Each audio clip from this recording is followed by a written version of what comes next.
Ikatlong kabanata. Tungkol sa muling kapanganakan. May isang taong nagngangalang Nicodemus.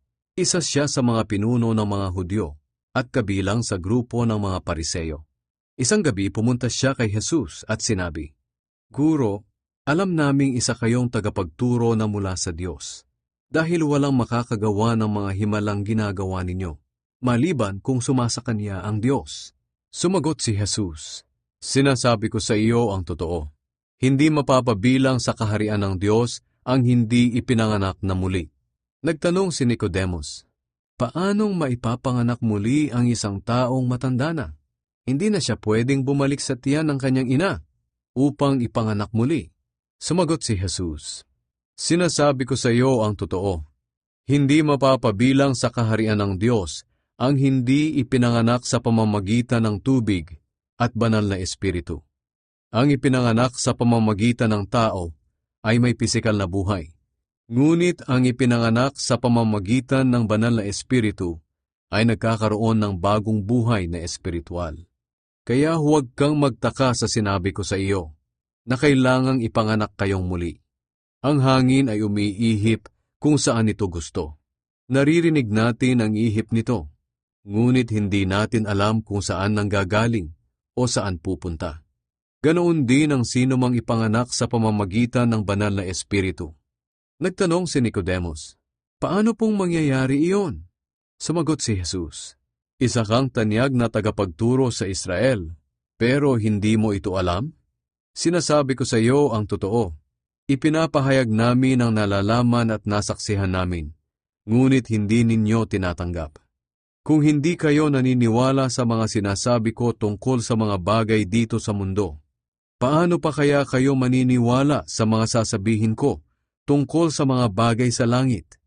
Walang sino mang nakapunta sa langit maliban sa akin na anak ng tao na nagmula sa langit." Sinabi pa ni Jesus, "Kung paanong itinaas ni Moises ang ahas na tanso sa ilang, ay ganon din naman ako na anak ng tao ay dapat ding itaas, upang ang sinumang sumampalataya sa akin ay magkaroon ng buhay na walang hanggan. Sapagkat ganito ang pag-ibig ng Diyos sa mga tao sa sanlibutan. Ibinigay niya ang kanyang bugtong na anak, upang ang sinumang sumasampalataya sa kanya ay hindi mapahamak, kundi magkaroon ng buhay na walang hanggan. Sapagkat hindi sinugo ng Diyos ang kanyang anak dito sa mundo upang hatulan ng parusa ang mga tao, kundi upang iligtas sila. Ang sumasampalataya sa Kanya ay hindi hahatulan ng kaparusahan, ngunit ang hindi sumasampalataya ay hinatulan na, dahil hindi siya sumampalataya sa kaisa-isang anak ng Diyos. Hinatulan sila dahil dumating ang anak ng Diyos bilang ilaw dito sa mundo, ngunit mas ginusto nilang manatili sa dilim kaysa sa lumapit sa Kanya na nagbibigay liwanag, dahil masama ang mga ginagawa nila. Ang taong gumagawa ng masama ay ayaw sa liwanag at hindi lumalapit sa liwanag, dahil ayaw niyang malantad ang kanyang mga gawa. Ngunit ang namumuhay sa katotohanan ay lumalapit sa liwanag, upang malaman ng lahat na ang mabubuti niyang gawa ay nagawa niya sa tulong ng Diyos." Si Jesus at si Juan. Pagkatapos nito, pumunta si Jesus at ang mga tagasunod niya sa ibang lugar ng Judea. Nanatili sila roon at nagbautismo ng mga tao. Nagbabautismo rin si Juan sa Enon, malapit sa Salim, dahil maraming tubig doon. Pumupunta sa kanya ang mga tao upang magpabautismo. Hindi pa nakakulong noon si Juan. Ngayon, nagkaroon ng pagtatalo ang ilang tagasunod ni Juan at ang isang Hudyo tungkol sa bautismo. Kaya pumunta sila kay Juan at sinabi, "Guro, ang kasama nyo sa kabila ng ilog ng Jordan na ipinakilala nyo sa mga tao ay nagbabautismo na rin, at nagpupuntahan sa kanya ang halos lahat ng tao." Sumagot si Juan, "Walang magagawa ang tao kung hindi ipahintulot ng Diyos.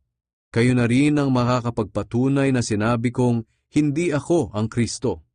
Isa lang akong sugo na nauna sa kanya upang ipahayag ang pagdating niya.